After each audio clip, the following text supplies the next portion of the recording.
Hello everyone. In this video I will explain about the task which is given by Sparks Foundation as a part of my internship about data science and business analytics. In this regression task we will predict the percentage of marks that a student is expected to score based upon the number of hours they studied. This is a linear regression task as it involves just two variables. And coming to the code, here we imported all the required libraries and we read the data from the remote link. And this is the remote link.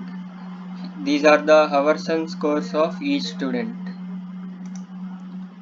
And we wrote a simple print statement as data imported successfully. And in order to print first 10 records of the dataset, we wrote a statement as data.head of 10.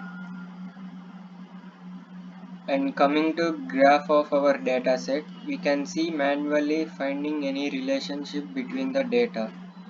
We have taken X label as hours studied and Y label as percentage score and style as O. From the above graph, we can clearly see that there is a positive linear relationship between the number of hours studied and percentage of score. And coming to next step, we have to prepare our data. Here we divided our data into attributes and labels. In next step we have to split our data into training and test sets. We will do this by using scikit-learn's built-in method. The next step is training our algorithm. Here we imported model import linear regression and regressor.fit x underscore train and y underscore train and print statement training completed.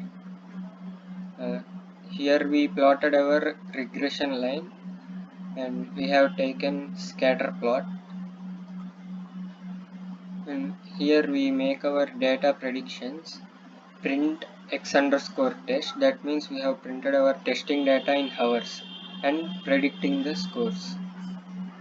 We also compare our actual data versus predicted data. We have taken here data frame as actual and predicted, and we printed our data frame. And we can also test with our own data. Here I taken our own data, hours is equals to 9.25, and we have printed number of hours and predicted score. And last step, we have to evaluate our model. This step is particularly important to compare how well different algorithms perform on a particular dataset. Here we have chosen the mean square error. Mean square error, it measures the differences between estimated values and what we have to estimate. Here we printed our mean absolute error as 4.18385, and that's it. Thank you.